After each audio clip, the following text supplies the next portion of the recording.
എല്ലാവർക്കും നമസ്കാരം. IFPHന്റെ 1880 പ്രതിദിന സൂം വെബിനാറിലേക്ക് എല്ലാവരെയും സ്വാഗതം ചെയ്തുകൊള്ളുന്നു. ഇന്ന് നമ്മുടെ ക്ലാസ് ആരംഭിക്കുന്നതിന് മുൻപ് ഒരു നിമിഷം ഈശ്വര പ്രാർത്ഥന. നന്ദി.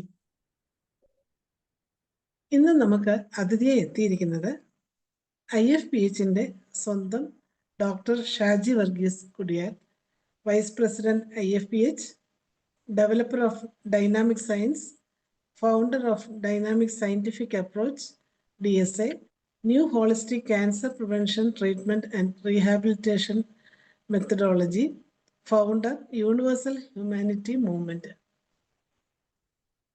ഡോക്ടറുടെ ക്യാൻസർ ചികിത്സാനുഭവങ്ങളാണ് ഇന്ന് നമ്മോടുകൂടി പങ്കുവയ്ക്കുന്നത്. ഇതിലേക്കായി ഷാജി വർഗീസ് കുടിയാൽ ഡോക്ടറെ ആദരപൂർവ്വം ഈ പ്ലാറ്റ്ഫോമിലേക്ക് സ്വാഗതം ചെയ്തുകൊള്ളുന്നു. ഡോക്ടർക്ക് ആരംഭിക്കാം. നമസ്കാരം മറിയമ്മ ഡോക്ടറെ, അതുപോലെ തന്നെ എന്നെ ശ്രവിക്കുന്ന എല്ലാവരും. Before I start my session, I wish to also remind all the English participants that tomorrow is the last day of our early bird discounted offer of our registration fees for English and for the international participants and national and local participants. So take care of it. So tomorrow will be the last day for registration. So the international participants can register tomorrow itself so that they can avail the discounted payment option, and they can make the payment upon arrival here to participate the program. And the national and Kerala participants should pay by tomorrow and register by tomorrow. That's all. Thank you. So നമുക്ക് വീണ്ടും നമ്മുടെ ഭാഷയിലോട്ട് വരാം. അപ്പോൾ ഞാൻ ഇന്ന് മെയിനായിട്ട് നിങ്ങളായിട്ട് പങ്കുവയ്ക്കാൻ ആഗ്രഹിക്കുന്നത് എൻ്റെ ക്യാൻസർ ചികിത്സാ അനുഭവങ്ങളെ കുറിച്ചാണ്. ഞാൻ വ്യത്യസ്തമായ രീതിയിൽ ക്യാൻസർ ചികിത്സിക്കുന്ന ഒരു ഡോക്ടറാണ്.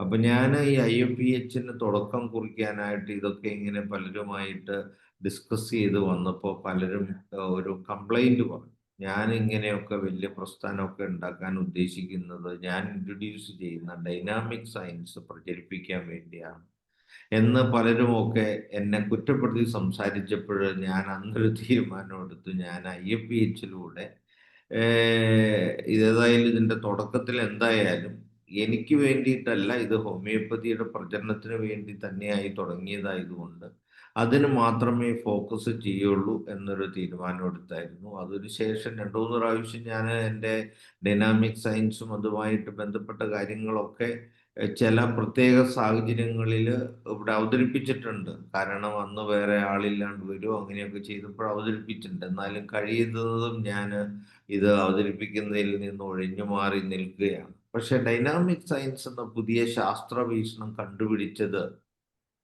ഇന്നത്തെ കാലഘട്ടത്തിൻ്റെ ഒരു ആവശ്യത്തിനും ശാസ്ത്രീയമായ വലിയൊരു മാറ്റത്തിനും വേണ്ടിയിട്ടാണ്. അത് ഞാൻ കണ്ടുപിടിക്കാൻ വേണ്ടി കണ്ടുപിടിച്ചതല്ല, ഞാനൊരു നിമിത്തം മാത്രമാണ്. ഹോമിയോപ്പതി ഉൾപ്പെടെയുള്ള ചികിത്സാ ശാസ്ത്രങ്ങളുടെ ശാസ്ത്രീയത എന്താണ് എന്ന് നടത്തിയ അന്വേഷണങ്ങളും, അതുപോലെ തന്നെ ഞാൻ 10ാം ക്ലാസ് പഠിക്കുമ്പോൾ മുതൽ എൻ്റെ ജീവിതം ഈ ലോകത്ത്, എൻ്റെ ജീവിതകാലത്ത് ഈ ലോകത്തിന് പ്രയോജനപ്രദമാക്കുന്നതിന് എങ്ങനെ സാധിക്കുമെന്ന് അന്വേഷിച്ചപ്പോൾ ക്യാൻസർ എന്ന മഹാവിപത്തിനെ ഒരു പേടിയോടെ കാണുന്ന ഒരു ലോക സമൂഹത്തെ തിരിച്ചറിയുകയും, അങ്ങനെ എൻ്റെ ജീവിതത്തെ കാലത്ത് ക്യാൻസറിനൊരു പ്രതിവിധി കണ്ടാൽ എൻ്റെ ജീവിതകാലത്ത് ഹനുമാൻ പറഞ്ഞ പോലെ I have not lived in vain എന്ന ഒരു അന്ന് ഹനുമാനെയൊന്നും എനിക്ക് അറിഞ്ഞൂടാ, പക്ഷെ അതേ ഒരു ചിന്ത എനിക്ക് അന്ന് ഡെവലപ്പ് ചെയ്തിരുന്നു. അപ്പോൾ അതിൻ്റെ ഭാഗമായിട്ടാണ് ഞാൻ പഠനം, അതുവരെ വെറും ഒരു ആവറേജ് സ്റ്റുഡൻ്റ് ആയിട്ടിരുന്ന ഞാൻ പഠനം ആരംഭിച്ചതും, പിന്നെ ദൈവനിയോഗത്താലെന്നോ പ്രകൃതിയുടെ നിയോഗത്താലെന്നോ ഒക്കെ പറയാൻ ഹോമിയോപ്പതി ചികിത്സയിൽ എത്തിപ്പെട്ടതും. അങ്ങനെ ഞാൻ ഡൈനാമിക് സയൻസ് എന്ന പുതിയൊരു ശാസ്ത്ര വീക്ഷണത്തിന് ഉത്ഭവം ചെയ്യുന്നതിനും അതുവഴി ക്യാൻസർ എങ്ങനെ ഡെവലപ്പ് ചെയ്യുന്നു, അല്ലെങ്കിൽ ക്യാൻസർ ഡെവലപ്പ് ചെയ്യുന്ന കോശങ്ങളെ നിയന്ത്രിക്കുന്ന ജനിതക നിർദ്ദേശങ്ങൾ ആലേഖനം ചെയ്തിരിക്കുന്ന DNA-യിൽ എങ്ങനെ മാറ്റങ്ങൾ വരുന്നു, അബ്നോർമലായിട്ടുള്ള ഒരു മാറ്റം ആ ജീൻസിൽ അല്ലെങ്കിൽ DNA സെഗ്മെന്റിൽ വന്നതുകൊണ്ടാണ് ക്യാൻസർ ഡെവലപ്മെന്റിലോട്ട് പോയത്. അപ്പൊ ആ മാറ്റം എങ്ങനെ വന്നു എന്ന് തിരിച്ചറിഞ്ഞ് ആ രോഗത്തിന്റെ ഉത്ഭവത്തിന്റെ ശരിയായ രീതി തിരിച്ചറിഞ്ഞ് ആ രീതിശാസ്ത്രത്തെ, ആ ഡെവലപ്പ് ചെയ്ത രീതിയെ, അല്ലെങ്കിൽ ആ രോഗി ആ ക്യാൻസർ ഇല്ലാതെ ആരോഗ്യാവസ്ഥയിൽ ഇരുന്ന അവസ്ഥയിൽ നിന്നൊരു രോഗിയായി എങ്ങനെ മാറി എന്നുള്ള തിരിച്ചറിവ് ആ രോഗിക്ക് കൊടുത്താലാണ് ആ രോഗിക്ക് ആരോഗ്യാവസ്ഥയിലോട്ട് ആ ക്യാൻസർ രോഗം റിവേഴ്സബിൾ ആയിട്ടുള്ള ഒരു സ്റ്റേറ്റിലാണെങ്കിൽ തിരിച്ചിറങ്ങി വരാൻ സാധിക്കുകയുള്ളൂ. അപ്പൊ ഞാൻ പലപ്പോഴും ശ്രദ്ധിച്ചിട്ടുണ്ട്, നമ്മുടെ ഇവിടെയൊക്കെ ക്യാൻസർ പ്രത്യേകം ചികിത്സിക്കുന്നവരൊക്കെ വന്ന് ക്ലാസ്സുകൾ എടുക്കാറുണ്ട്. അപ്പൊ ഞാൻ ശ്രദ്ധിക്കാറുണ്ട്, അവരെല്ലാം മരുന്നിനെ കുറിച്ചാണ് പറയുന്നത്.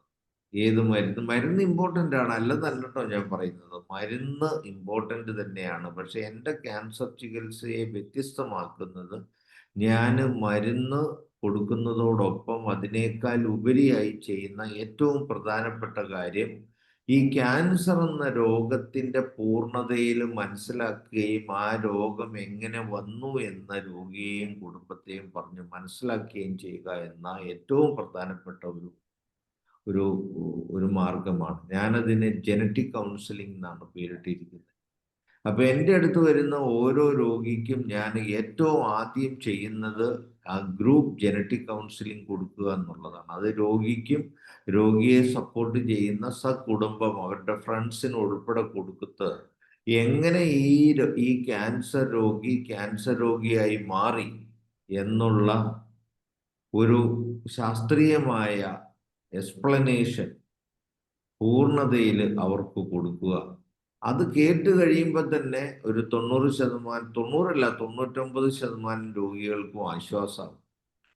കാരണം ക്യാൻസർ എന്ന രോഗം വളരെ ലളിതവും നിസ്സാരവുമാണ്.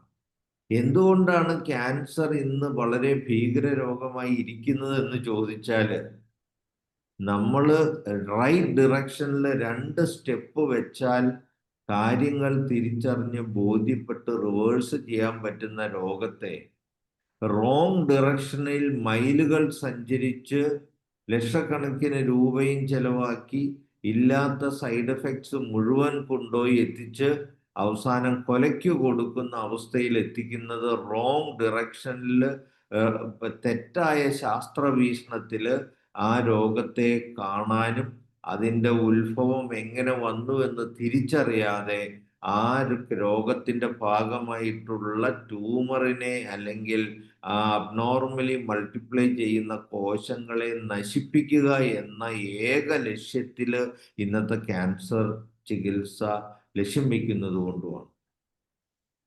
നമ്മൾ ഈ ട്യൂമർ ഡെവലപ്പ് ചെയ്യുന്നതിന് മുമ്പ് ആ ട്യൂമറിന്റെ ഡെവലപ്മെന്റിലോട്ട് നയിച്ച ആ കോശങ്ങളുടെ മൾട്ടിപ്ലിക്കേഷനെ നിയന്ത്രിക്കുന്ന ജീൻസ് അല്ലെങ്കിൽ DNA-യിൽ ഒരു ജനിതക മാറ്റം വന്നതുകൊണ്ടാണ്, അല്ലെങ്കിൽ ഒരു എപ്പിജനറ്റിക് ചേഞ്ച് വന്നതുകൊണ്ടാണ് അത് അബ്നോർമലായിട്ട് മൾട്ടിപ്ലൈ ചെയ്യുന്നത്.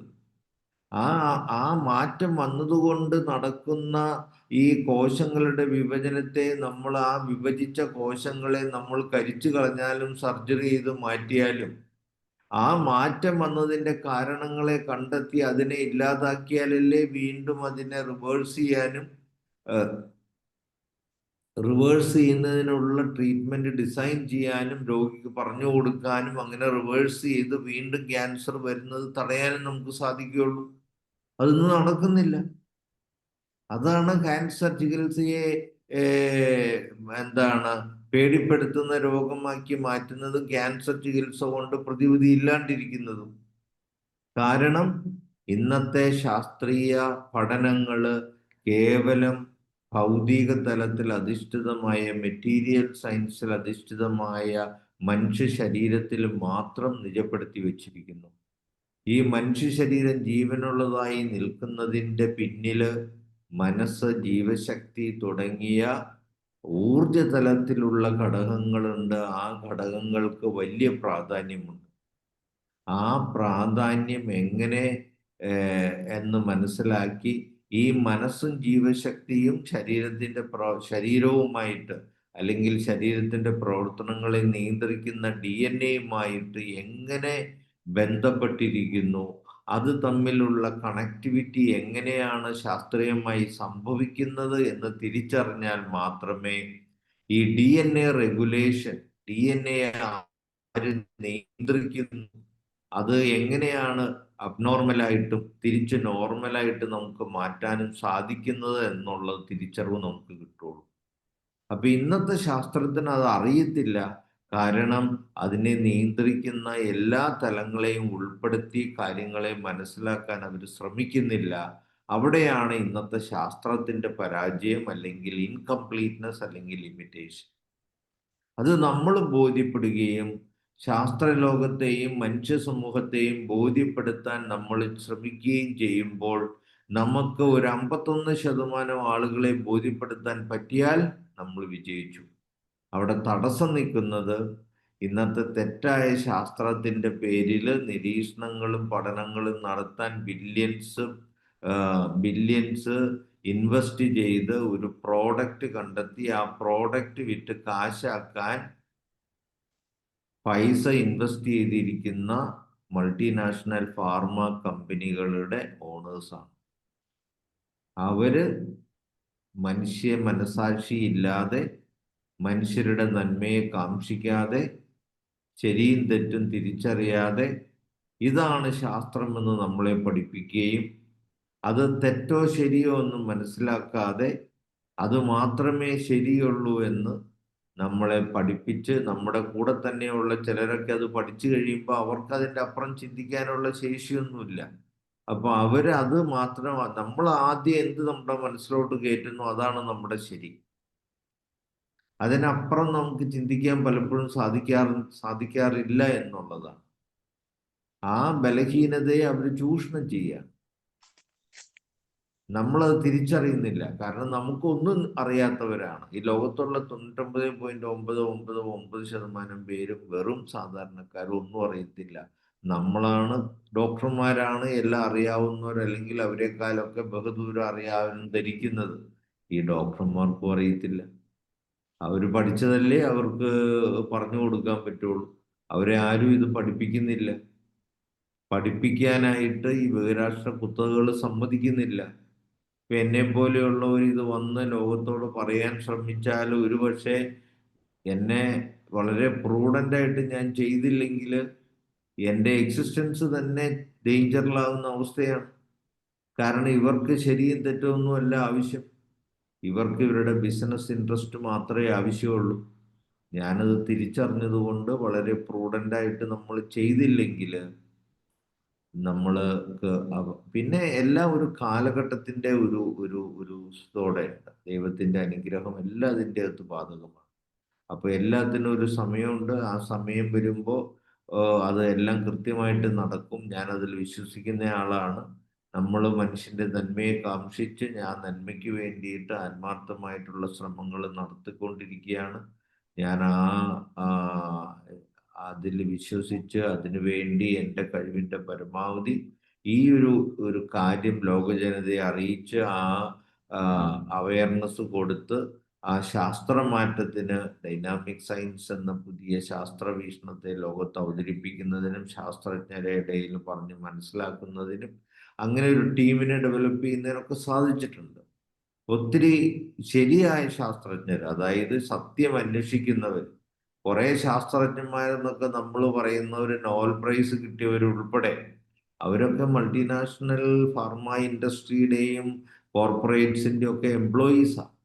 അവർക്ക് എന്തെങ്കിലും വിറ്റ് കാശാക്കണമെങ്കിൽ അവര് ചെയ്യുന്നത് ഇവരെ അങ്ങോട്ട് ഫെയിം കൊടുക്കുവാണ്. ഇവർക്ക് നോബൽ പ്രൈസ് കിട്ടി, നോബൽ ലോറേറ്റ് എന്നൊക്കെ പറയുമ്പോൾ അവർക്കൊരു ഫെയിം ആവുകയാണ്. അപ്പൊ നോബൽ പ്രൈസ് കൊടുത്ത് അതൊക്കെ അവിടെ വീതം വെച്ചെടുക്കലാണ്. നമ്മൾ പറയുന്ന പോലെയൊന്നും എല്ലാം ഈ ശരിയായ രീതിയിലൊന്നും അല്ല പോകുന്നത്. നോബൽ പ്രൈസ് കിട്ടുക എന്ന് വെച്ചാൽ ഇന്ന് പലപ്പോഴും സംഭവിക്കുന്നത് വീതം വെച്ചെടുപ്പാണ്. രാജ്യങ്ങൾ തമ്മിൽ, അധികാരികൾ തമ്മിൽ, ഈ കോർപ്പറേറ്റ്സ് തമ്മിൽ അവരുടെ ഒരു ഒരു പ്രതിവിധി കണ്ടിട്ടുണ്ടെങ്കിൽ, അവർക്ക് എന്തെങ്കിലും ഒരു മരുന്ന് കണ്ടുപിടിച്ചിട്ടുണ്ടെങ്കിൽ, അല്ലെങ്കിൽ എന്തെങ്കിലും ഒരു കാര്യം മാർക്കറ്റ് ചെയ്യാനുണ്ടെങ്കിൽ, ആ മാർക്കറ്റിങ്ങിന്റെ ഒരു ടൂളോടെ കൂടിയാണ് അതുമായി ബന്ധപ്പെട്ട ഒരാൾക്ക് നോബൽ പ്രൈസ് കിട്ടുക എന്നുള്ളത്.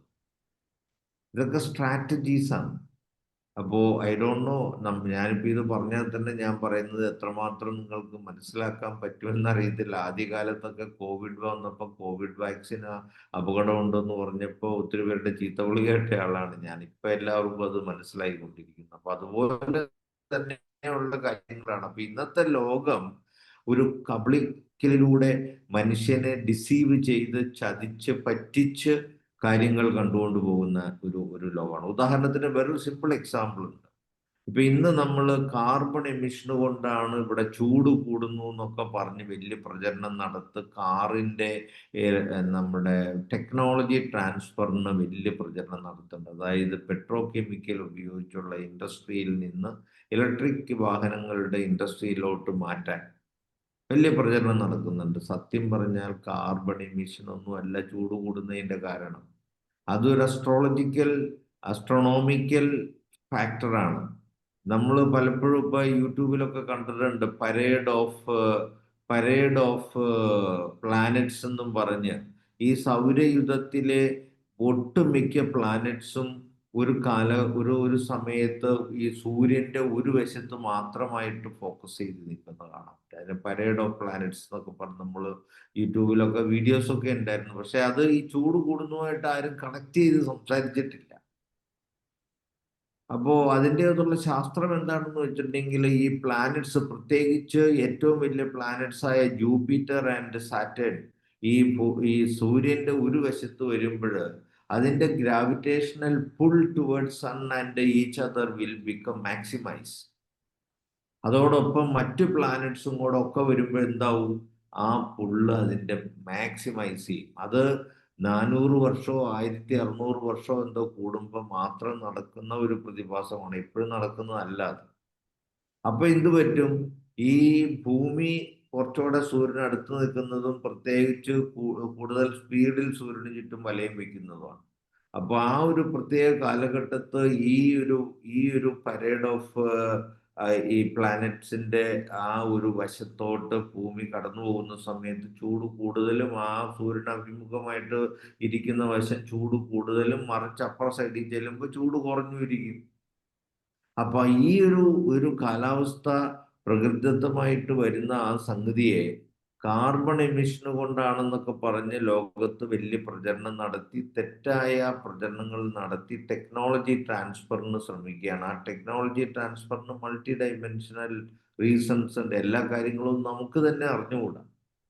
അവർ ഈ ടെക്നോളജി ട്രാൻസ്ഫർ ചെയ്യുന്നതിൻ്റെ യഥാർത്ഥ പർപ്പസസ് എല്ലാം നമുക്ക് പോലും അറിഞ്ഞുകൂടാ. കാരണം ഇതെല്ലാം സീക്രട്ടാണ്. കുറച്ച് കഴിഞ്ഞേ നമുക്ക് മനസ്സിലാവുള്ളൂ. ഇപ്പൊ ഈ കോവിഡ് വന്നപ്പോൾ കുറെ കഴിഞ്ഞപ്പോഴാണ് COVID-19 ദ ഗ്രേറ്റ് റീസെറ്റ് എന്ന് പറഞ്ഞ ഒരു പുസ്തകം തന്നെ ഉണ്ടാക്കി. ഫോർത്ത് ഇൻഡസ്ട്രിയൽ റെവല്യൂഷൻ എന്ന് പറഞ്ഞ ഒരു പുസ്തകം തന്നെ എഴുതിയിട്ടുണ്ട്. മനുഷ്യനെ മൊത്തം ഹാക്ക് ചെയ്യുന്നതിനും മനുഷ്യനെ മെഷീനാക്കി മാറ്റി നമ്മളെ എല്ലാം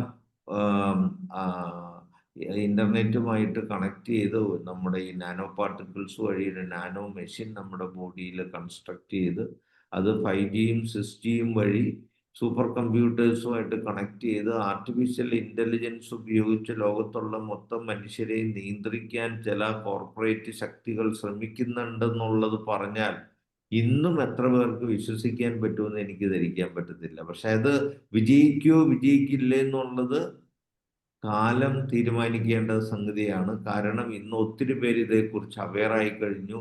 ഇവരുടെ കൂടെ തന്നെയുള്ള ഒരു വിഭാഗം ഇതിനെതിരായിട്ട് ഇതെല്ലാം ലീക്ക് ഔട്ട് ചെയ്യുകയും അതിനെതിരെ പ്രവർത്തിക്കുകയും വന്നിട്ടുണ്ട്.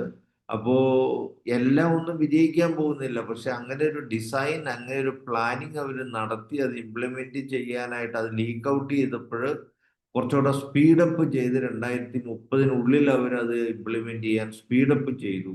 അപ്പൊ അതിൻ്റെ അകത്ത് ഇവരുടെ റിസർച്ച് ഒക്കെ കംപ്ലീറ്റ് ചെയ്യാത്തതുണ്ട്. അതുകൊണ്ട് ഇത് വിജയിക്കുകയോ വിജയിക്കില്ലേ എന്നൊന്നും പറയാറായിട്ടില്ല. പക്ഷേ അതിനെ ചെറുത്ത് തോൽപ്പിക്കേണ്ടതുണ്ട്. അല്ലെങ്കിൽ നമ്മളെല്ലാം അടിമകളായി മാറുന്ന ഒരവസ്ഥ വരും.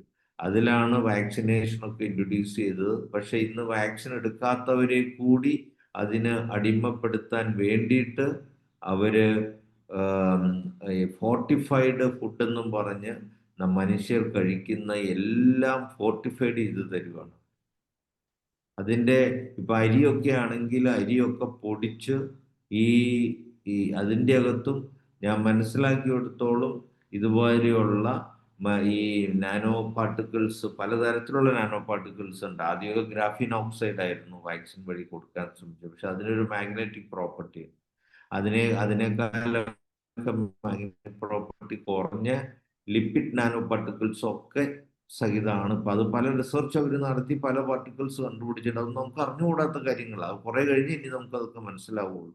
ഇപ്പൊ ഞാൻ കേട്ടിടത്തോളം ലിപ്പിഡ് നാനോ പാർട്ടിക്കിൾസ് ആണ് ഒക്കെ കൊടുക്കുന്നത്. അപ്പൊ ഈ ഫോർട്ടിഫൈഡ് എന്നുള്ള ഫുഡ് വഴി അത് പാല് എല്ലാത്തിൻ്റെ അകത്തും ഒരു ഫോർട്ടിഫൈഡ് ആണ്. നമുക്ക് വൈറ്റമിൻസ് കുറവുണ്ടെങ്കിൽ നമ്മളോട് കഴിക്കാൻ പറഞ്ഞാൽ നമ്മൾ വാങ്ങിച്ച് കഴിക്കില്ലേ? നമ്മളെ ഡിസീവ് ചെയ്ത് പറ്റിച്ച് തരിക എന്ന് വെച്ചിട്ടുണ്ടെങ്കിൽ അതിൻ്റെ അർത്ഥം തന്നെ അതിൻ്റെ അകത്ത് മറ്റെന്തോ ഉദ്ദേശ ലക്ഷ്യങ്ങൾ ഉണ്ടെന്നല്ലേ? കോമൺ സെൻസ് അല്ലേ ഇതൊക്കെ? ഒരു അരിയിൽ ഫോർട്ടിഫൈ ചെയ്യാൻ വേണ്ടി അരി പൊടിച്ച് അതിൻ്റെ അകത്ത് ഈ കെമിക്കൽ മിശ്രിതം ചേർത്ത് വീണ്ടും അത് കമ്പ്യൂട്ടർ ഉപയോഗിച്ച് നമ്മൾ ഏത് അരിയുടെ കൂടെ മിക്സ് ചെയ്യുന്നു അതേ അരിയുടെ രൂപത്തിലും കളറിലും ഷേപ്പിലും ഒക്കെ ആക്കി കമ്പ്യൂട്ടർ ജനറേറ്റഡ് ആയിട്ട് അതിനെ മില്ല് ചെയ്ത് കംപ്രസ് ചെയ്ത് അതേ അരിയായിട്ട് മിക്സ് ചെയ്ത് നമുക്ക് തരേണ്ട കാര്യമുണ്ടോ?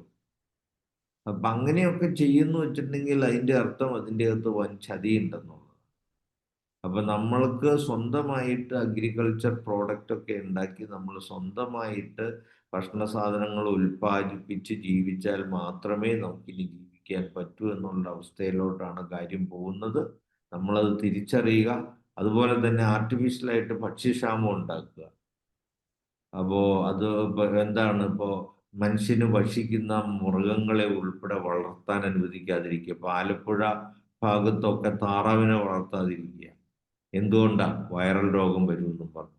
നിസ്സാരം ഹോമിയോ മരുന്ന് കൊണ്ട് നമുക്ക് മാറ്റാൻ പറ്റുന്നത് അതിനൊന്നും ശ്രമം പോലും നടത്താതെ ഗവൺമെന്റിനെ കൊണ്ട് ബാൻ ചെയ്യിപ്പിക്കുകയാണ്. ആലപ്പുഴ ഭാഗത്ത് ഇനി താറാവ് വളർത്താൻ പാടില്ല. അപ്പൊ എന്തു പറ്റും? കുറെ നാളങ്ങനെ ആയി കഴിയുമ്പോൾ ആ ഒരു സ്പീഷീസ് അവിടെ വളരുന്ന സ്വയം പ്രതിരോധ ശക്തിയുള്ള ആ സ്പീഷീസ് തന്നെ അങ്ങ് ഇല്ലാണ്ടാവും. ആ മുട്ടയൊക്കെ താറാവൊക്കെ ഇല്ലാണ്ടാവും.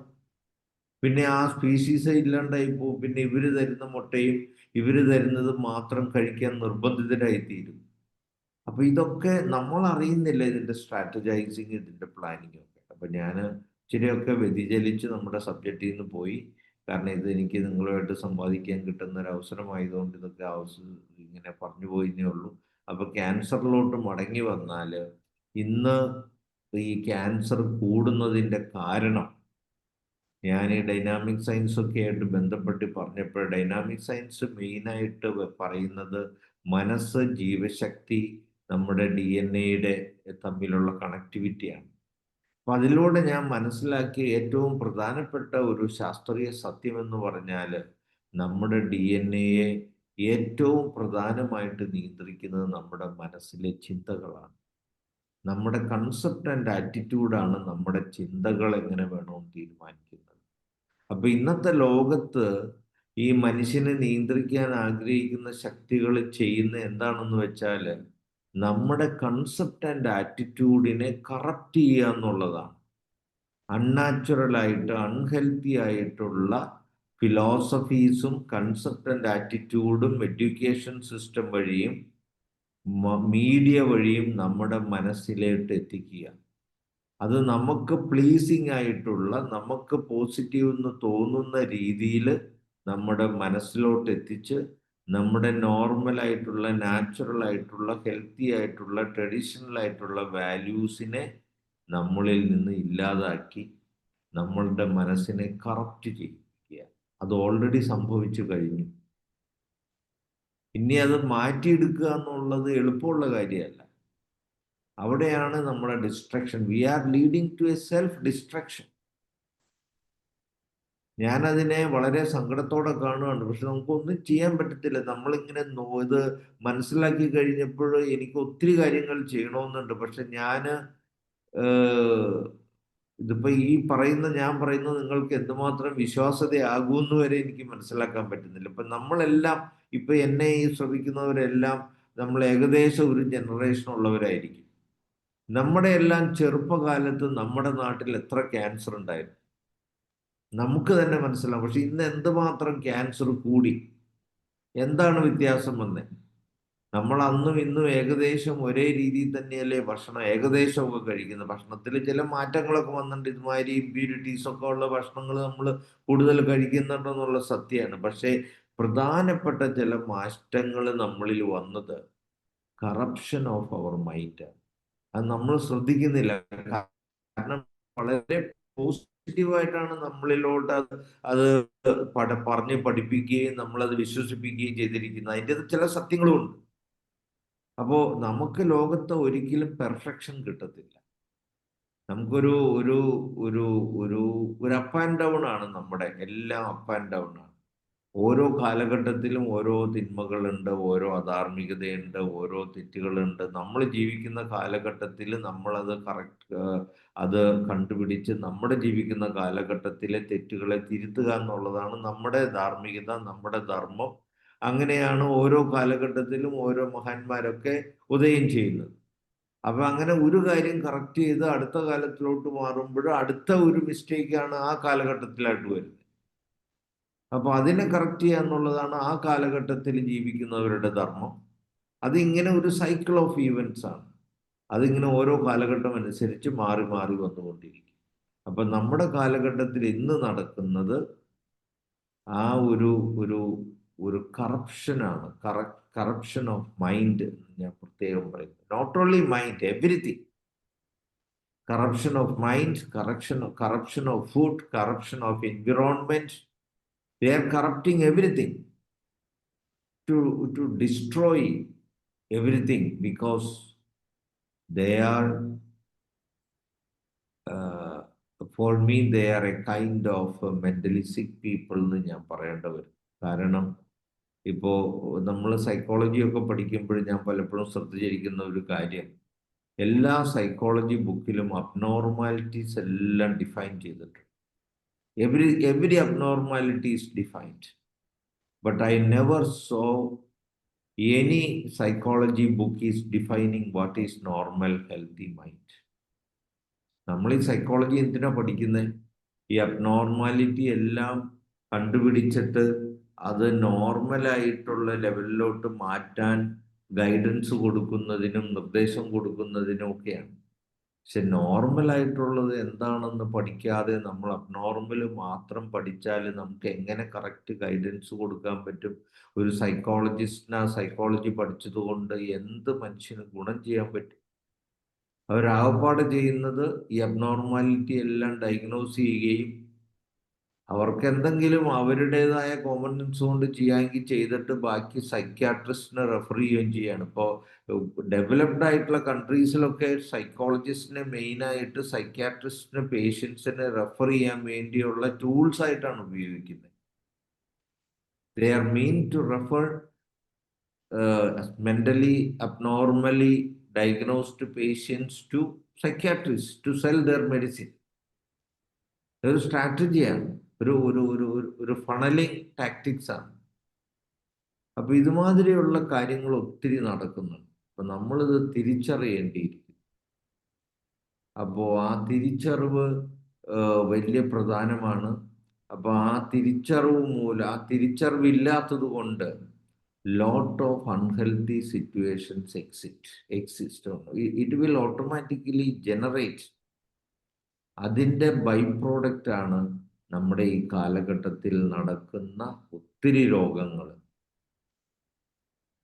കാരണം നമ്മളെ ഒന്ന് പഠിപ്പിക്കുകയും അതിന് കോൺട്രഡിക്റ്ററി ആയിട്ട് കാര്യങ്ങൾ നമ്മൾ വളർന്നു വരുമ്പോൾ സംഭവിക്കുകയും നമുക്കൊന്നും ചെയ്യാൻ പറ്റാതെ മരവിച്ച് നിൽക്കുകയും ചെയ്യുന്ന ഒരവസ്ഥയിലാണ് നമ്മളെല്ലാം ഒരു വിധത്തിൽ അല്ലെങ്കിൽ മറ്റൊരു വിധത്തിൽ ജീവിക്കുന്നതെന്ന് നമുക്ക് നമ്മുടെ സ്വയം ആത്മപരിശോധന നടത്തിയാൽ നമുക്ക് മനസ്സിലാകും. Lot of contradictions. നമ്മൾ ഉദ്ദേശിക്കുന്ന പോലെ ഇതിങ്ങനെ സ്പോണ്ടേനിയസ് ആയിട്ട് നടക്കുന്നതല്ല. ഇതിൻ്റെ പിന്നിൽ വലിയ ശക്തികൾ ആസൂത്രിതമായി വലിയ അളവിൽ ബില്യൺസ് ഓഫ് ഡോളേഴ്സ് ഇൻവെസ്റ്റ് ചെയ്തുള്ള മാർക്കറ്റിംഗ് ഉൾപ്പെടെ നടക്കുന്നു.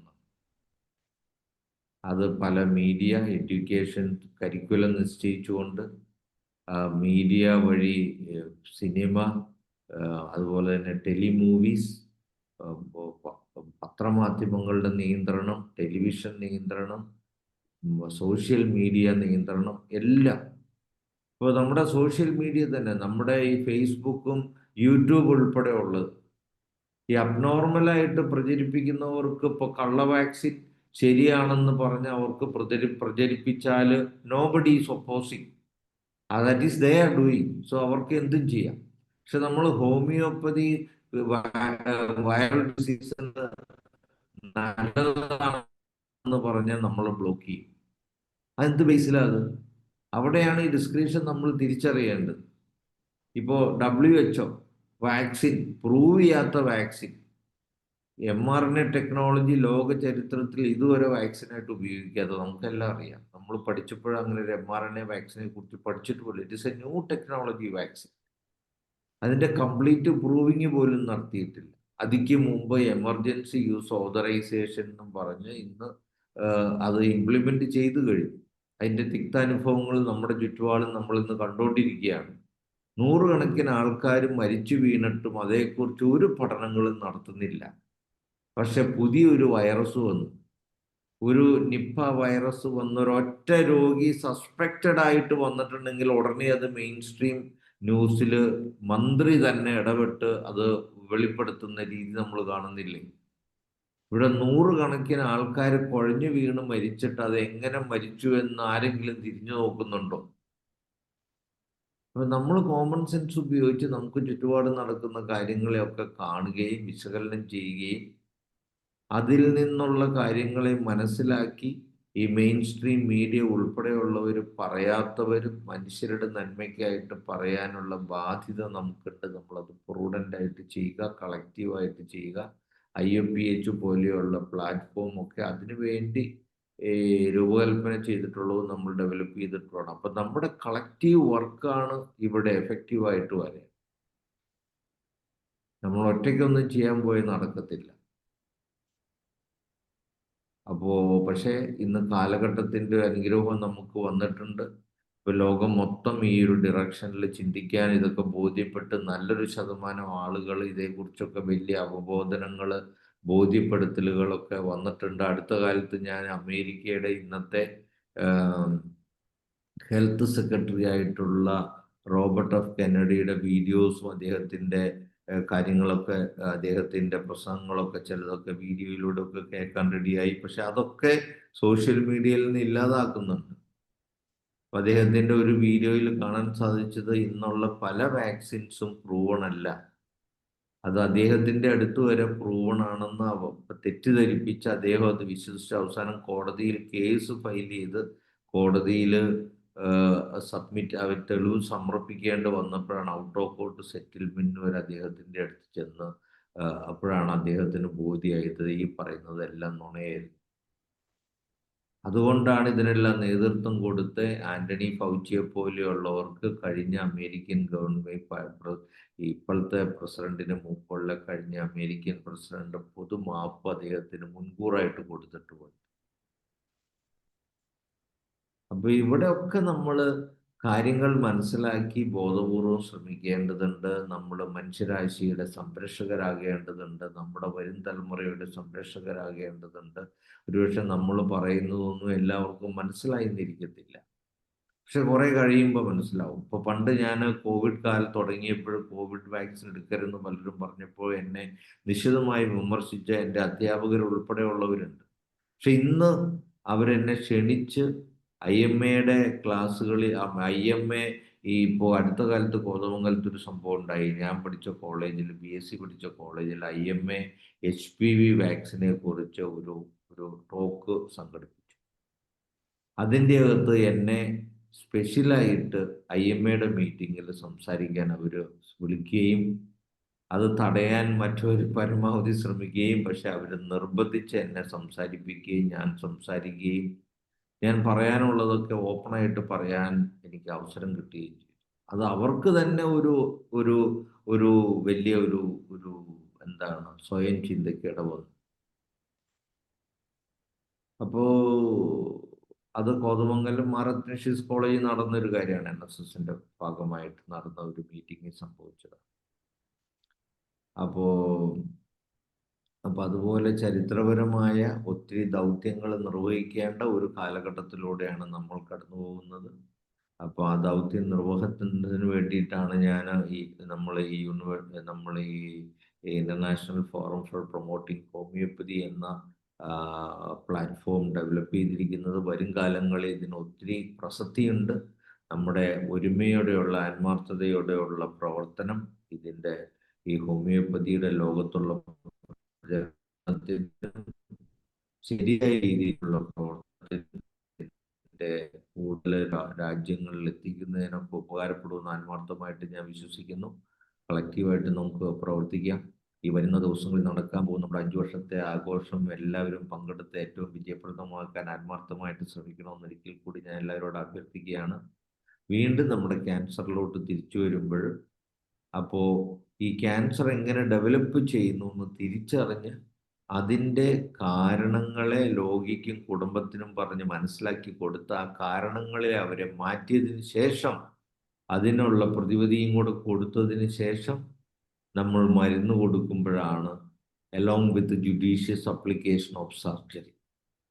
അതും പ്രധാനപ്പെട്ടതാണ്. കാരണം ഇപ്പം നമ്മൾ ആരോഗ്യമുള്ള ഒരു രോഗിക്ക് ഒരു ബ്രസ്റ്റ് ക്യാൻസർ വന്നു, നമ്മൾ ഹോമിയോ മെഡിസിൻ കൊടുത്ത് അയാളുടെ ഇമ്മ്യൂണിറ്റി സ്ട്രെങ്തൻ ചെയ്യിച്ചാൽ body will reject the cancer from the body.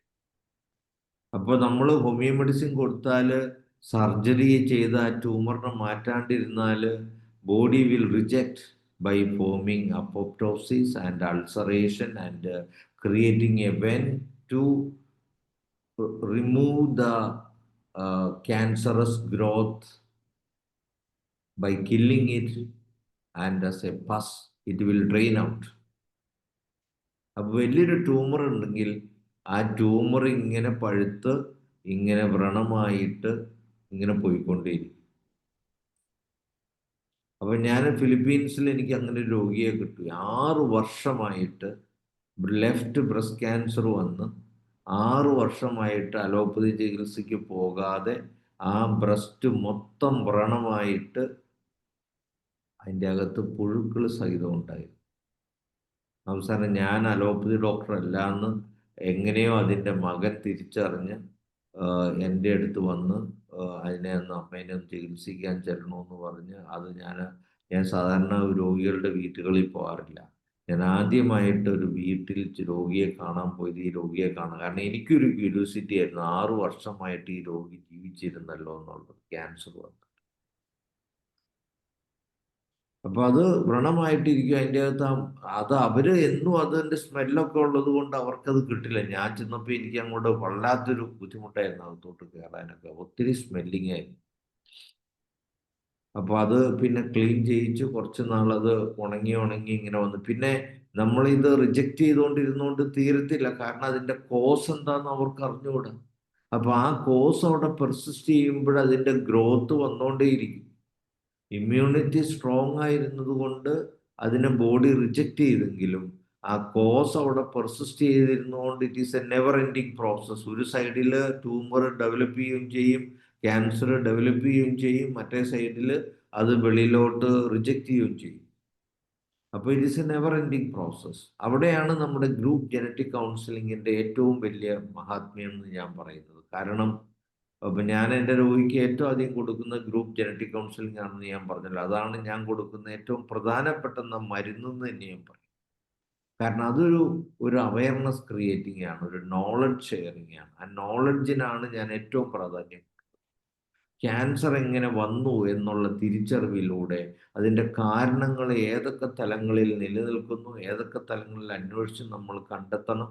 അത് ആ രോഗിയെയും കുടുംബത്തെയും പറഞ്ഞ് മനസ്സിലാക്കി കൊടുത്ത് അവരെ അതിൽ നിന്ന് മാറ്റാനുള്ള ഗൈഡൻസും കൊടുത്ത് ആ കുടുംബങ്ങളെയും കുടുംബത്തിലെ എല്ലാ അംഗങ്ങളെയും അത് പറഞ്ഞ് മനസ്സിലാക്കി അവരെ മാറ്റാനായിട്ടുള്ള ആ പ്രോസസ്സിൽ നിന്ന് മാറ്റാനായിട്ടുള്ള ഗൈഡൻസും അതുപോലെ തന്നെ നാച്ചുറലി പോസിറ്റീവായിട്ടുള്ള തലത്തിൽ മനസ്സിനെ നിയന്ത്രിച്ച് നിർത്തുന്നതിനുള്ള യോഗ, മെഡിറ്റേഷൻ തുടങ്ങിയ ടെക്നിക്സ് അപ്ലൈ ചെയ്യുന്നതിനൊക്കെ അവരെ സഹായിച്ചു കഴിയുമ്പോഴാണ് പിന്നെ ശേഷം ജുഡീഷ്യസ് അപ്ലിക്കേഷൻ ഓഫ് സർജറി.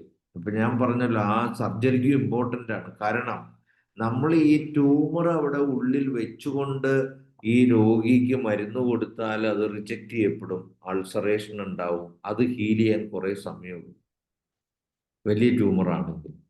അപ്പം നമ്മൾ സർജറി എടുത്ത് ആ ട്യൂമർ അങ്ങോട്ട് മാറ്റിക്കഴിഞ്ഞാൽ പിന്നെ ആ റിജക്ഷൻ പ്രോസസ്സ് മൊത്തം നമുക്ക് കട്ട് ഷോട്ട് ചെയ്യാൻ പറ്റും.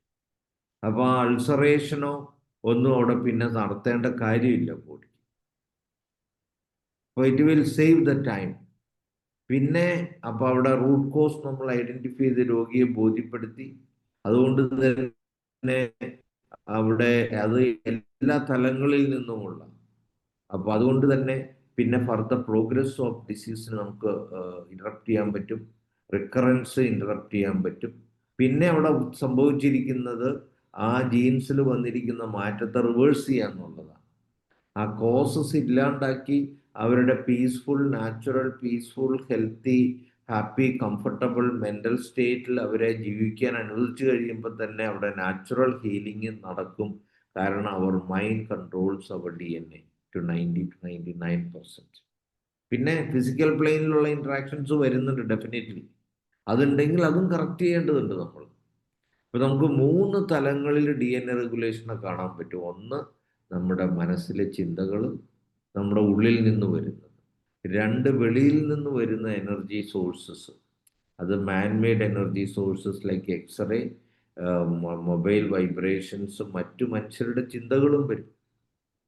ഇപ്പം ഞാൻ ഒരാളോട് ദേഷ്യപ്പെടുമ്പോൾ അത് ആ ഒരു ചിന്ത എൻ്റെ മനസ്സിൽ ഉടലെടുത്ത് ഞാൻ യൂണിവേഴ്സലിലോട്ട് അതിന് റിലീസ് ചെയ്യുമ്പോൾ it pass through my own vital force, interacting with it and creating A negative impact on it. അപ്പം ഞാൻ തന്നെ എൻ്റെ മനസ്സിൽ നെഗറ്റീവ് ചിന്ത ഡെവലപ്പ് ചെയ്യുമ്പോൾ I have creating destruction on myself. അപ്പോൾ അത് ഞാൻ ഏത് വ്യക്തിയാണോ അല്ലെങ്കിൽ ഏത് ഗ്രൂപ്പ് ഓഫ് പീപ്പിളിനെ ആണോ ടാർഗറ്റ് ചെയ്യുന്നത്, ആ ടാർഗറ്റഡ് ഇൻഡിവിജ്വൽസിലോട്ട് അത് അവർ യൂണിവേഴ്സിൽ എവിടെയാണെങ്കിലും അത് instantly travel and superpose with their vital force and create impact on that person. പക്ഷെ അവരുടെ മനസ്സിൽ അവരൊരു പോസിറ്റീവ് മെൻറ്റാലിറ്റി കീപ്പ് ചെയ്യുകയാണെങ്കിൽ വെളിയിൽ നിന്ന് വരുന്ന ഇൻട്രാക്ഷനെ അവരുടെ ഉള്ളിലുള്ള പോസിറ്റിവിറ്റി കൊണ്ട് അവർക്ക് കറക്റ്റ് ചെയ്യാൻ പറ്റും. അപ്പോൾ ഇവിടെയാണ് സ്പിരിച്വാലിറ്റിയുടെ റെലവൻസ് ഇരിക്കുന്നത്. ഇതാണ് സയൻസ് ഓഫ് സ്പിരിച്വാലിറ്റി എന്ന് പറയുന്നത്. സ്പിരിച്വാലിറ്റിയിൽ നമ്മൾ എന്താണ് ചെയ്യുന്നത്? സ്പിരിച്വൽ ഹീലിംഗ് നടക്കുമ്പോഴെന്താണ് ചെയ്യുന്നത്? Forgive and forget. ഇപ്പോൾ ക്രിസ്ത്യൻ സ്പിരിച്വൽ സെൻറ്റേഴ്സിലൊക്കെ ഹീലിംഗ് മിഷൻസ് ഒക്കെ നടക്കുന്നുണ്ട്. അവിടെ എന്താ അവർ ചെയ്യുന്നത്? ചെല്ലുമ്പോൾ തന്നെ കുമ്പസാരിക്കാൻ പറയുക. കുമ്പസാരത്തിൽ എന്താ ചെയ്യുന്നത്? നമ്മുടെ പാവങ്ങളൊക്കെ ദൈവത്തിന് സമർപ്പിച്ച് ഏറ്റു പറഞ്ഞ് അതിന് പരിഹാരം അനുഷ്ഠിച്ച് നമ്മൾ ഇന്റേണൽ ക്ലെൻസിങ് വരുത്തുക. രണ്ടാമത് എന്നാ ചെയ്യുന്നത്? Trust in the almighty God.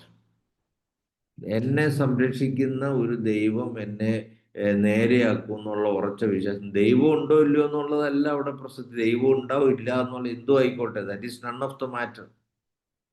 ഞാൻ അങ്ങനെ വിശ്വസിച്ചാൽ, അതിപ്പോൾ ദൈവമാണോന്നില്ല, ഈ പേന പോക്കറ്റിലിടാൻ പറഞ്ഞൊരു പേന കൊടുക്കുകയാണ്, ഈ പേന 6 മാസം നിങ്ങൾ പോക്കറ്റിലിട്ടാൽ നിങ്ങളുടെ ക്യാൻസർ മാറുമെന്ന് ആ ആൾ വിശ്വസിച്ചു കഴിഞ്ഞാൽ മാറിയിരിക്കും. ആ പവർ ഓഫ് പോസിറ്റീവ് മൈൻഡാണ്. അതിനെയാണ് അലോപ്പതിക്കാർ പ്ലാസിബോ എന്നൊക്കെ പറയുന്നത്.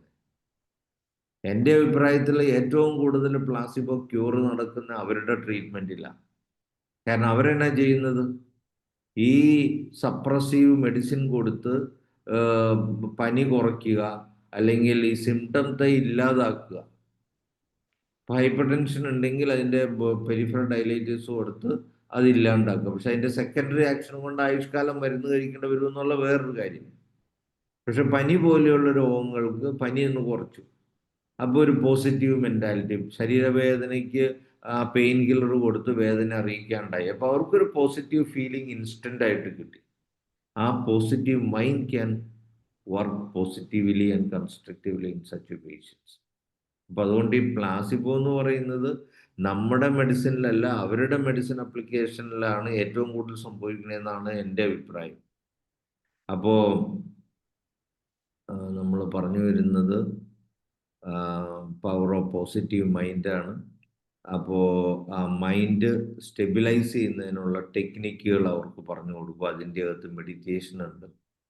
അപ്പോൾ അതുപോലെ തന്നെ സ്പിരിച്വൽ ഹീലിങ്ങിനെ കുറിച്ചാണ് പറഞ്ഞത്. അത് പോസിബിളാണ് സയൻറ്റിഫിക്കലി. അത് പോസിബിൾ ആകുന്നത് എന്തുകൊണ്ടാണ്? ഒന്ന്, ഇന്നർ ക്ലെൻസിങ്, നെഗറ്റിവിറ്റി ഇല്ലാണ്ടാക്കുക. രണ്ട്, trust in the almighty God. ആ ട്രസ്റ്റ് ആ പോസിറ്റീവ് മൈൻഡിലോട്ട് മാറ്റുകയും ആ ട്രസ്റ്റ് അവരെ ആ എന്താണ് ഹീൽ ചെയ്യാൻ സഹായിക്കുകയും ചെയ്യും. അത് എല്ലാവർക്കും സംഭവിക്കുന്നില്ല. അങ്ങനെ ബ്ലൈൻഡ് ട്രസ്റ്റ് ഉള്ളവർക്കേ പറ്റുള്ളൂ എന്ന് മാത്രം, അല്ലാത്തവർക്ക് പറ്റത്തില്ല. അപ്പൊ ദൈവവും ഇല്ലല്ലോ, പിന്നെ ഞാൻ എങ്ങനെ വിശ്വസിക്കുന്നു നടക്കില്ല. ബ്ലൈൻഡായിട്ട് ട്രസ്റ്റ് ചെയ്യുന്നവർക്ക് മാത്രമേ അത് കിട്ടുള്ളൂ. അത് എല്ലാവർക്കും പോസിബിളും അല്ല. ഇപ്പൊ റാഷണലായിട്ട് ചിന്തിക്കുന്ന എല്ലാവർക്കും അങ്ങനെ ബ്ലൈൻഡായിട്ട് പോസിബിൾ അല്ല. പക്ഷെ അതിന്റെ സയൻസ് മനസ്സിലാക്കി കഴിഞ്ഞാൽ നമുക്കത് അപ്ലൈ ചെയ്യാൻ പറ്റും. ആർക്കും അപ്ലൈ ചെയ്യാൻ പറ്റും. അല്ലെങ്കിൽ അപ്ലൈ ചെയ്യുന്നവർക്ക് അത് പ്രയോജനം കിട്ടിക്കോട്ടെ എന്ന് നമുക്ക് ധരിക്കാൻ പറ്റും. അപ്പൊ നമ്മളിവിടെ ദൈവം ഉണ്ടോ ഇല്ലയോ എന്നൊക്കെ തർക്കിച്ച് സംവാദങ്ങൾ നടത്തി സമയം കളയേണ്ട കാര്യമില്ല. ഉണ്ടെന്ന് വിശ്വസിക്കുന്നവർക്ക് അതുകൊണ്ട് പ്രയോജനം കിട്ടുമെങ്കിൽ അതിന്റെ ബെനിഫിറ്റ് അവരുണ്ടായിക്കോട്ടെ. ബെനിഫിറ്റ് കിട്ടുന്നതുകൊണ്ടാണല്ലോ അവരതിന്റെ പിന്നാലെ പോകുന്നത്. നമ്മളിവിടെ ഇല്ലാന്ന് സ്ഥാപിച്ചിട്ട് ആർക്കെന്ത് നേട്ടം കിട്ടാന്? പിന്നെ നമ്മൾ ഡിഫൈൻ ചെയ്യുന്ന ദൈവം എന്നുള്ള കൺസെപ്റ്റിനും ആ ഡെഫിനിഷനാണ് അതിന്റെ എന്താന്ന് തീരുമാനിക്കുന്നത്. അപ്പൊ ഇന്ന് ആനയെ കാണാൻ പൊട്ടക്കണ്ണം പോകുമ്പോൾ തുമ്പിക്കൈ പിടിക്കുന്ന ആള് തുമ്പിക്കൈയുടെ രൂപത്തിൽ ആനയെ കാണും. എന്താണ് കാലെ പിടിക്കുന്ന ആള് വേറൊരു ആള് രൂപത്തിൽ ആനയെ മനസ്സിലാക്കും. അല്ലെങ്കിൽ വാലെ പിടിക്കുന്ന ആള് വേറെ രൂപത്തിൽ കാണും എന്ന് പറഞ്ഞു. നമ്മുടെ ഉള്ളിലുള്ള പെർസ്പെക്റ്റീവ് അനുസരിച്ചാണ് നമ്മൾ ദൈവത്തിനെ ഡിഫൈൻ ചെയ്യുകയും മനസ്സിലാക്കുകയൊക്കെ ചെയ്യുന്നത്. അപ്പൊ അവിടെയൊക്കെ ഒത്തിരി നമ്മൾ പല കാര്യങ്ങളും മനസ്സിലാക്കേണ്ടതുണ്ട്. നമ്മൾ അതിലോട്ടൊന്നും പോകുന്നില്ല. ഞാൻ ജസ്റ്റ് സന്ദർഭികവശാൽ ഇതേക്കുറിച്ചൊന്ന് പറഞ്ഞെന്ന് മാത്രമേ ഉള്ളൂ. അപ്പോൾ ആ മനസ്സിന്റെ കറക്ഷൻ ഇമ്പോർട്ടൻ്റ് ആണ്. അതുപോലെ തന്നെ പിന്നെ വരുന്നതാണ് വെളിയിൽ നിന്നുള്ള. അപ്പൊ നമുക്കൊരാൾ പ്രാർത്ഥിക്കുക എന്നൊക്കെ പറഞ്ഞാൽ നമുക്ക് പോസിറ്റീവായിട്ട് ഇമ്പാക്റ്റ് കിട്ടുന്ന ഒരു സംഗതിയാണ്. നമ്മൾ പ്രാർത്ഥിക്കുമ്പോൾ നമ്മുടെ ഒരാളുടെ പോസിറ്റിവിറ്റിക്ക് വേണ്ടിയിട്ട് നമ്മൾ പ്രാർത്ഥിക്കുമ്പോൾ ആ പോസിറ്റിവിറ്റി നമ്മളിലും ഇമ്പാക്റ്റ് ഉണ്ടാക്കും. വേറൊരാൾക്ക് വേണ്ടി പ്രാർത്ഥിക്കുമ്പോൾ ആ ആളിലും പോസിറ്റീവ് ഇമ്പാക്റ്റ് കൊടുക്കാനുള്ള വൈബ്രേഷൻസ് നമുക്ക് പ്രൊഡ്യൂസ് ചെയ്ത് പ്രാർത്ഥന രൂപത്തിൽ കൊടുക്കാൻ പറ്റും. പക്ഷെ ആ ആള് നെഗറ്റീവിൽ ഇമേഴ്സ് ചെയ്ത് ജീവിക്കുകയാണെങ്കിൽ നമ്മുടെ പ്രാർത്ഥന അവിടെ ഫലിക്കില്ല. ആ ആള് പോസിറ്റീവ് ആകുമ്പോൾ മാത്രമേ അത് ഫലിക്കുകയുള്ളൂ. അപ്പോ അതവിടെ ഒരു ഒരു ഒരു കണ്ടീഷണൽ ക്ലോസ് ആണ്. നമ്മുടെ പ്രാർത്ഥന എന്തുകൊണ്ട് ഫലിച്ചില്ല എന്നൊക്കെ വരുന്നതിൻ്റെ അകത്ത്. അപ്പോൾ അങ്ങനെയുള്ള ഒബ്സ്ട്രക്ഷൻസും ഉണ്ട്. അപ്പോൾ പണ്ട് കാലത്ത് ഇതൊക്കെ പ്രാക്ടീസ് ചെയ്യുന്നത്. അതുകൊണ്ടാണല്ലോ നമ്മൾ പാരമ്പര്യമായിട്ട് നമ്മുടെ ട്രഡീഷണൽ ഓൾഡ് ട്രഡീഷൻസിലെല്ലാം അങ്ങനെ പറഞ്ഞിരുന്നത്. അപ്പോൾ ഇന്ന് വെസ്റ്റേൺ ഫിലോസഫി, വെസ്റ്റേൺ സൊസൈറ്റിയിലൊക്കെ മെറ്റീരിയൽ സയൻസിന് കൂടുതൽ ഊന്നൽ കൊടുത്ത് മെറ്റീരിയൽ സയൻസ് ഡോമിനൻസ് ആയി കഴിഞ്ഞപ്പോൾ ഇതുമാതിരിയുള്ള എനർജി ലെവലിലുള്ള കാര്യങ്ങൾ മനസ്സിലാക്കുന്നതിനും അതിൻ്റെ ശാസ്ത്രീയമൊന്നും ഇല്ലാണ്ടായി കഴിഞ്ഞപ്പോൾ അതൊന്നും അവർക്ക് മനസ്സിലാക്കാൻ പറ്റാത്ത രീതിയിലായി കഴിഞ്ഞപ്പോൾ അതൊക്കെ അൺസയൻറ്റിഫിക് ആൻഡ് ഓൾഡ് ഫാഷൻഡാക്കി അവർ മാറ്റി. ഇപ്പോൾ നമ്മുടെ പുതിയ തലമുറയൊക്കെ ആ ഒരു വിദ്യാഭ്യാസ രീതി പിന്തുടർന്നു കഴിഞ്ഞപ്പോൾ നമ്മുടെ ട്രഡീഷൻസിൻ്റെ പൊരുളൊക്കെ ശാസ്ത്രീയമായിട്ട് മനസ്സിലാക്കാൻ അവർക്കും പറ്റാതെ വന്നു കഴിഞ്ഞപ്പോൾ അവരും അതിനെ ആ രീതിയിൽ കാണാൻ തുടങ്ങി. അപ്പോൾ അതൊക്കെ നമ്മൾ തിരിച്ചറിയേണ്ട ചില സത്യങ്ങളാണ്. ഞാനിതൊക്കെ ഇത്രയും കാര്യങ്ങൾ പറയാൻ കാര്യം ഇതൊക്കെ ആയിട്ട് ബന്ധപ്പെട്ട് ചിന്തിക്കുകയും പ്രവർത്തിക്കുകയും ചെയ്യുന്ന, ഇതൊക്കെ മനുഷ്യരാശിയുടെ നന്മയ്ക്കായിട്ടൊരു അവബോധം ക്രിയേറ്റ് ചെയ്യണമെന്ന് ആഗ്രഹിക്കുന്ന ഒരു വ്യക്തിയായതുകൊണ്ടാണ് ക്യാൻസറിനെ കുറിച്ചാണ് സംസാരമെങ്കിൽ ഇതിലോട്ടൊക്കെ തൊട്ടുപോയത്. പക്ഷെ ഇതെല്ലാം ക്യാൻസറിനെ ഉൾപ്പെടെ ബാധിക്കുന്ന കാര്യങ്ങളുമാണ്. അപ്പോൾ മറ്റുള്ളവരുടെ ചിന്തകൾ നമ്മുടെ മനസ്സ് നിയന്ത്രിതമല്ലാതെ നമ്മൾ കൊണ്ടു നടന്നാലും മറ്റൊരാളുടെ ദേഷ്യം നമ്മളിൽ ഇമ്പാക്റ്റ് ചെയ്യപ്പെടാം. അതുപോലെ തന്നെ മൊബൈൽ ഫ്രീക്വൻസി ഒക്കെ നമ്മൾ ഡിസ്റ്റർബൻസ് ഉണ്ടാക്കാം. അപ്പൊ അവിടെയൊക്കെ നമ്മളെ സ്റ്റെബിലൈസ് ചെയ്യാൻ വേണ്ടത് നമ്മുടെ പ്രാർത്ഥന, അല്ലെങ്കിൽ മനസ്സിന്റെ പ്രാർത്ഥന എന്ന് പറഞ്ഞൊരു മനസ്സിന്റെ ഫോക്കസിങ് ആണ്. നമ്മൾ നമ്മുടെ മനസ്സിനെ സ്റ്റെബിലൈസ് ചെയ്യണം. അതുപോലെ തന്നെ മെഡിറ്റേഷൻ, ഇതെല്ലാം നമ്മുടെ മനസ്സിനെ സ്റ്റെബിലൈസ് ചെയ്ത് ആ wrong influence, impact, deviation to our vital energy can be prevented and protected in the right place. By maintaining നമ്മുടെ മനസ്സിൻ്റെ സന്തോഷവും സമാധാനവും ശാന്തിയും ഒക്കെ നിലനിർത്തിക്കൊണ്ട്. അപ്പോൾ അത് ഇമ്പോർട്ടൻ്റ് ആയിട്ടുള്ള ക്യാൻസർ ക്യൂറേറ്റീവിലെ ഒരു ഒരു പ്രോസസ്സാണ്, വൺ ഇമ്പോർട്ടൻ്റ് ഇൻഗ്രീഡിയൻ്റ്. അതുപോലെ തന്നെ ജുഡീഷ്യസ് അപ്ലിക്കേഷൻ ഓഫ് സർജറി, ഞാൻ പറഞ്ഞല്ലോ, ആ സർജറി ചെയ്തില്ലെങ്കിൽ അതിൻ്റെ ആ റിജക്ഷൻ പ്രോസസ്സ് അൾസറേഷൻസ് ഉണ്ടാക്കും. അത് ഇൻറ്റേർണൽ ഓർഗൻസ് ആണെങ്കിൽ it will become more complicated. അവിടെയാണ് അധികവും ഡെത്തിലോട്ടൊക്കെ പെട്ടെന്ന് പോകുന്നതിൻ്റെ കാര്യം. ഇൻറ്റേർണൽ ക്യാൻസർ ഒക്കെ വന്നു കഴിയുമ്പോഴാണ് അത് lead to spread to other organs and death become easier. പിന്നെ എക്സ്റ്റേണലായിട്ട് വെൻറ്റ് കൊടുക്കാൻ പറ്റുന്നവർക്കൊക്കെയാണ് ഇപ്പോൾ ബ്രസ്റ്റിൽ വന്നു, ആ ബ്രസ്റ്റ് അൾസറേറ്റഡ് ആയിട്ടിരിക്കാനുള്ള ഒരു ഓപ്പർച്യൂണിറ്റി ഉണ്ട്. അപ്പോൾ അതൊക്കെ അതുകൊണ്ടാണ് ആ പേഷ്യൻ്റൊക്കെ 6 വർഷം ഒരു കുഴപ്പമില്ലാണ്ട് നോർമൽ ലൈഫാണ്. പക്ഷെ വെളിയിൽ ഇങ്ങനെ അൾസറായിട്ടിരിക്കുന്നതുകൊണ്ട് വസ്ത്രം ധരിച്ച് വെളിയിൽ പോകാൻ പറ്റില്ല. മണം, പഴുപ്പ് എപ്പോഴും വരുന്നുണ്ട്, അങ്ങനെയൊക്കെ വരുന്നുണ്ട്. ഇപ്പൊ ഞാൻ മരുന്ന് കൊടുത്തു കഴിഞ്ഞപ്പോൾ തന്നെ ഇപ്പൊ എൻ്റെ നമ്മുടെ വെബ്സൈറ്റിൽ കയറി കഴിഞ്ഞ ഒരു പേഷ്യൻ്റ്, ക്യാൻസർ പേഷ്യൻ്റെ ടെസ്റ്റിമണി തന്നിട്ടുണ്ട്. ആ പേഷ്യൻ്റ് ഇന്ന് ജീവിച്ചിരിപ്പുണ്ട്. 2001 എടുത്തിട്ട് വീഡിയോയാണ്. ഇന്നും ആ പേഷ്യൻ്റ് ജീവിച്ചിരിപ്പുണ്ട്. അന്ന് ആ പേഷ്യന്റിനെ ഞാൻ പറഞ്ഞ പോലെ തന്നെ കൊടുത്ത് അതിൻ്റെ സർജറി ചെയ്യാനും മാറ്റാനും ട്രീറ്റ് ചെയ്യാനൊക്കെ സഹായിച്ച എൻ്റെ ഹസ്ബൻഡ് അടുത്ത ഇടയ്ക്ക് ഹാർട്ട് അറ്റാക്ക് വന്നും മരിച്ചു. പക്ഷെ ആ സ്ത്രീ ഇന്നും ജീവിച്ചിരിപ്പുണ്ട് ഫിലിപ്പീൻസ്. വർഷം എത്ര വർഷമായി? ഓൾമോസ്റ്റ് 2001 അതിൻ്റെ ഫൈനൽ. 1997 എൻ്റെ അടുത്ത് ചികിത്സയ്ക്ക് വന്നതാണ്. 3 വർഷം 4 വർഷം കഴിഞ്ഞപ്പോൾ അത് ടെസ്റ്റിമണി തന്നു. അതിനുശേഷം ഇന്നും ആ സ്ത്രീ ജീവിച്ചിരിപ്പുണ്ട് ഫിലിപ്പീൻസിൽ. അപ്പോൾ അതുമാതിരി കുറേ പേരുണ്ട്. പലർക്കും ഇപ്പം അന്നൊക്കെ നമ്മളിങ്ങനെ റാൻഡമായിട്ട് രോഗിനെ ചികിത്സ ഉള്ളതുകൊണ്ട് എത്ര പേര് ക്യൂർ ആയിട്ടുണ്ടെന്ന് എനിക്ക് തന്നെ അറിഞ്ഞുകൂടാ. പലരും ഇപ്പോഴും പല രോഗികളൊക്കെ എൻ്റെ അടുത്തോട് റെഫർ ചെയ്ത് വരുമ്പോഴാണ് ആ രോഗി ജീവിച്ചിരിപ്പുണ്ടെന്ന് ഞാൻ ഇന്നും മനസ്സിലാക്കുന്നത്. കാരണം അവർ കുറച്ച് നാൾ ട്രീറ്റ്മെൻറ്റ് എടുത്തു. അന്ന് നമ്മൾ ഇത്രയൊന്നും ഫോക്കസ് ചെയ്ത് റെക്കോർഡുകൾ നോക്കാനും ശ്രദ്ധിച്ചിരുന്നില്ല. അവർ കുറച്ച് കഴിഞ്ഞപ്പോൾ വരാണ്ടായി. പിന്നെയാണ് കുറേ കഴിഞ്ഞപ്പോഴാണ് അവർ പിന്നെ ഇപ്പോൾ ആർക്കെങ്കിലുമൊക്കെ ഇതുമാതിരി അസുഖങ്ങൾ വരുമ്പോൾ എൻ്റെ അടുത്തോട്ട് പറഞ്ഞു വിടുമ്പോഴാണ് അവരിപ്പോഴും ജീവിച്ചിരിപ്പുണ്ടെന്ന് ഞാൻ തന്നെ അറിയുന്നത്. അപ്പം ഞാൻ അവരുടെയൊക്കെ ഒരു ഒരു ഒരു ഒരു ഗ്രൂപ്പ് ഞാൻ എൻ്റെ മെസ്സഞ്ചർ ഗ്രൂപ്പ് ഫോം ചെയ്തിട്ടുണ്ട് അവരുടെ. എൻ്റെ അടുത്തൊരു 10-25 പേരെ ആഡ് ചെയ്യാൻ എനിക്ക് സാധിച്ചിട്ടുണ്ട്. ചിലരൊക്കെ പിന്നെ ഇപ്പൊക്കെ ആയിപ്പോണ്ട് അവർക്ക് ക്യാൻസർ ഉണ്ടായിരുന്നു പറയാൻ മടിയായിട്ട് അതിൻ്റെ അകത്ത് എക്സിറ്റ് ചെയ്ത് പോയേക്കണവരുണ്ട്. പണ്ടൊക്കെ ഇപ്പം അന്നൊന്നും അറിയില്ലായിരുന്നു ഇതിൻ്റെ കോസിനെ കുറിച്ചൊക്കെ. ഇപ്പം ഞാൻ ഇതിൻ്റെ കോസുകളൊക്കെ അതിൻ്റെ അകത്ത് നെഗറ്റിവിറ്റി ഒക്കെ ഇൻവോൾവ് ആണെന്ന് പറഞ്ഞപ്പോൾ അവർക്ക് ഇച്ചിരി ഷെയിം വന്നിട്ട് അവർ തന്നെ എക്സിറ്റ് ചെയ്ത് പോവുക, അവർക്ക് ഇങ്ങനെ രോഗം വന്നു എന്നൊക്കെ അറിയാനായിട്ട്. It also involve some kind of a negativity of the life which we knowingly or unknowingly get in. അപ്പോൾ അതൊരു ഫാക്റ്റാണ്. പിന്നെ നമ്മുടെ മെഡിസിൻ ഞാനൊരു ക്ലാസിക്കൽ ഹോമിയോപ്പതാണെന്ന് ഞാൻ ഒരിക്കലും അവകാശപ്പെടുന്നില്ല. ഞാൻ പലപ്പോഴും ഞാൻ ഗുരുവായി സ്വീകരിച്ചിരിക്കുന്ന ചന്ദ്രശേഖരൻ എന്ന് പറഞ്ഞ തിരുവനന്തപുരത്തുള്ള ഡോക്ടറെയാണ്. അതെൻ്റെ പുസ്തകത്തിൽ ഞാൻ രേഖപ്പെടുത്തിയിട്ടുണ്ട്. അദ്ദേഹം ട്രീറ്റ്മെൻറ്റ് കൊടുക്കുന്നത് ഒരു constitutional medicine 200 or above potency.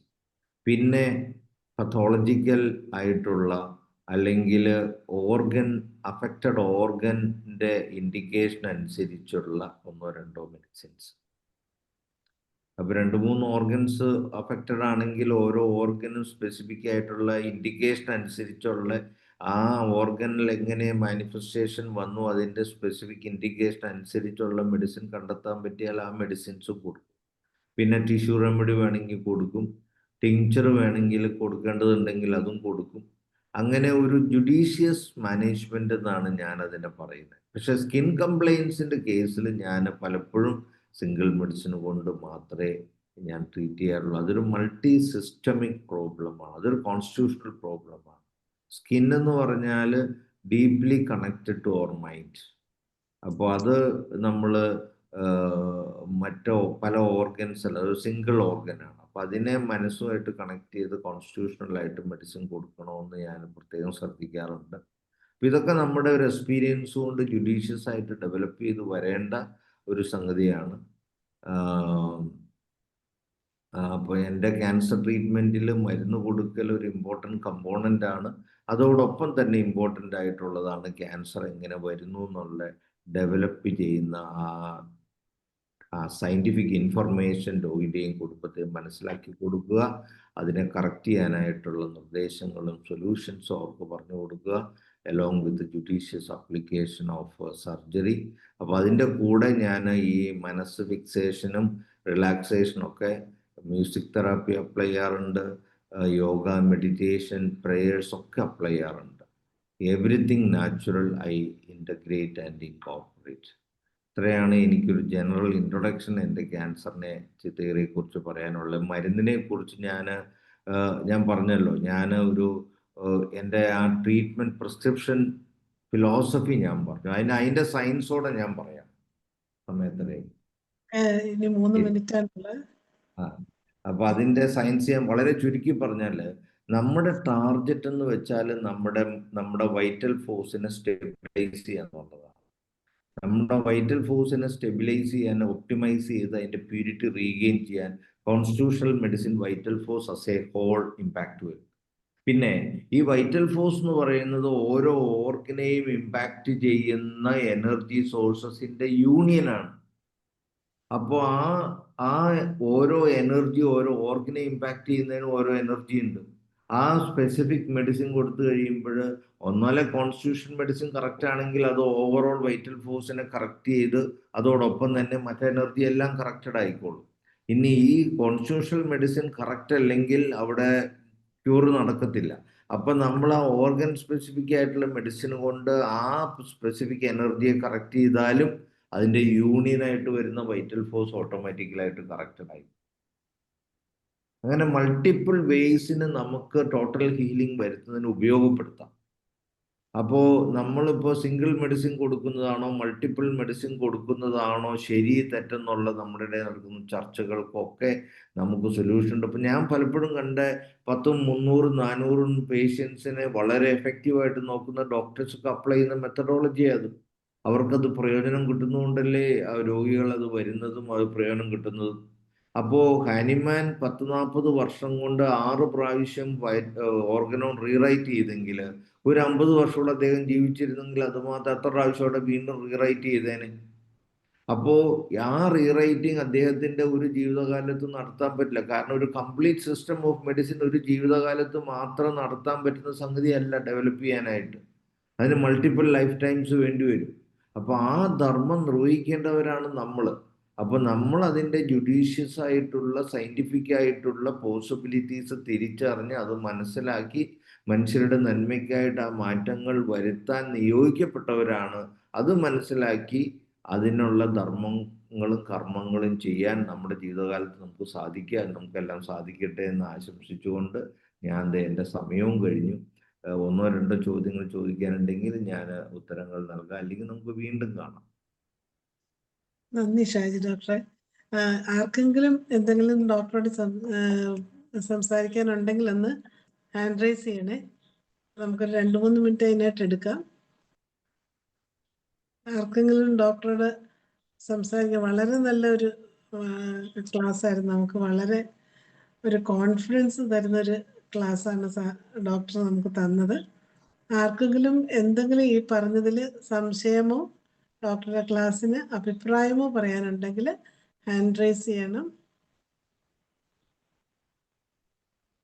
Shaila doctor, Shaila doctor ഉണ്ടോ? ഉണ്ട്. എല്ലാവർക്കും നമസ്കാരം. ഷാജി കുടിയേട്ട് ഡോക്ടർക്കും നമസ്കാരം. ഷാജി കുടിയേട്ട് ഡോക്ടറെ ക്ലാസ് വളരെ നന്നായിരുന്നു. ഷാജി കുടിയേട്ട് ഡോക്ടറെ കുറിച്ച് പറഞ്ഞാൽ ഡോക്ടർ എല്ലാ ചികിത്സയിലായാലും എല്ലാ കാര്യത്തിലും ഒരു പ്രത്യേക ഐഡിയാസ് ഒക്കെ കീപ്പ് ചെയ്ത് അതിന്റെ ഒരു പ്രചാരകനായിട്ട് എല്ലായിടത്തും അത് പ്രചരണം നടത്തിക്കൊണ്ടിരിക്കുകയും കാഴ്ചപ്പാടുകളെല്ലാം പ്രത്യേക തരത്തിലുള്ള കാഴ്ചപ്പാടുകളെല്ലാം അത് പാലിക്കപ്പെടണമെന്ന് വിചാരിച്ച് തുറന്നു പറയാനും അല്ലെങ്കിൽ മറ്റുള്ളവരുടെ വിമർശനം എങ്ങനെ ആയിരിക്കും എന്നൊന്നും അങ്ങനെ ഒരു വിമുഖതയോ അല്ലെങ്കിൽ ഒരു പേടിയോ അങ്ങനെയൊന്നുമില്ല. തുറന്ന് തൻ്റെതായ അഭിപ്രായങ്ങൾ എല്ലാ കാര്യത്തിലും പറയുകയൊക്കെ ചെയ്യുന്ന ഡോക്ടറാണ്. ഡോക്ടറുടെ ഈ ക്യാൻസർ ചികിത്സയിലും ഒരു വ്യത്യസ്തമായ കാഴ്ചപ്പാടാണ് ഇപ്പോൾ കേൾക്കാൻ പറ്റിയത്. അപ്പോൾ അത് ഇന്നത്തെ ക്ലാസ് കൊണ്ട് മറ്റുള്ളവർക്കും ഈ രീതിയിൽ അതിനെക്കുറിച്ച് ചിന്തിക്കാനും അതിനനുസരിച്ച് പ്രവർത്തിക്കാനും ഒക്കെ കഴിയുമെന്നാണ് ഞാൻ വിചാരിക്കുന്നത്. നല്ലൊരു അനുഭവമായിരുന്നു. Thank you doctor. അത് ശരിയാണ്. കാരണം ഞാൻ കൺവിൻസ്ഡ് ആയിട്ടുള്ളത് ഞാൻ കൺവിൻസ് ചെയ്യാൻ ശ്രമിക്കാറുള്ളൂ. അതിൻ്റെ അകത്ത് ഞാൻ ഫുള്ളി കൺവിൻസ്ഡാണ്. അതിൻ്റെ അകത്ത് തർക്കിക്കാനല്ല, അറിയാനും അറിയിക്കാനും ഞാൻ റെഡിയാണ്. മറ്റുള്ളവർ പറയുന്നത് കേൾക്കാൻ ഞാൻ റെഡിയാണ്, തെറ്റുണ്ടെങ്കിൽ തിരുത്താനും റെഡിയാണ്. അത് ഞാൻ കൺവിൻസ്ഡ് ആയിട്ടുള്ളൊരു കാര്യമല്ല, ഇന്ന കാരണം കൊണ്ട് അത് തെറ്റാണെന്ന് പറഞ്ഞാൽ അത് ബോധ്യപ്പെട്ട 100% ഞാൻ തിരുത്തിയിരിക്കും. പക്ഷേ ഞാൻ കൺവിൻസ്ഡ് ആകാൻ, എന്നെ തന്നെ കൺവിൻസ് ചെയ്യാൻ ഈസി ആയിട്ടുള്ള കാര്യമൊന്നുമല്ല. ഞാൻ കൺവിൻസ്ഡ് ആകാണ്ട് ഞാൻ മറ്റൊരാളെ കൺവിൻസ് ചെയ്യാൻ പോകാറുമില്ല. അപ്പൊ ഇത് വർഷങ്ങളെടുത്ത് ഞാൻ കൺവിൻസ്ഡ് ആയ കാര്യങ്ങളാണ് എൻ്റെ ഫുൾ ഞാൻ ലോകത്ത് അവതരിപ്പിക്കുന്നത്. അതുകൊണ്ടാണ് എനിക്ക് ആ ഫുൾ കോൺഫിഡൻസിൽ എനിക്കത് പറയാൻ പറ്റുന്നത്. അത് പ്രാക്ടിക്കലായിട്ട് ഞാൻ പ്രൂവ് ചെയ്യുന്ന കാര്യങ്ങളാണ്, അതിനുള്ള ഉദാഹരണങ്ങളുണ്ട്. അതുകൊണ്ടാണ് ഞാനത് കൺവിൻസ്ഡ് ആയിട്ട് ചെയ്യുന്നതും പ്രചരിപ്പിക്കുന്നതും പറയുന്നതും. അത് മനുഷ്യരാശിക്ക് എൻ്റെ ജീവിതകാലത്ത് ഗുണം വരണമെന്ന് ആത്മാർത്ഥമായിട്ട് ആഗ്രഹിക്കുകയും അത് പകർന്നു കൊടുക്കണമെന്ന് ആഗ്രഹിക്കുകയും അത് ചെയ്യുകയും ചെയ്യുന്നു. ദേവൻ ഡോക്ടറെ അൺമ്യൂട്ട് ചെയ്യാവോ?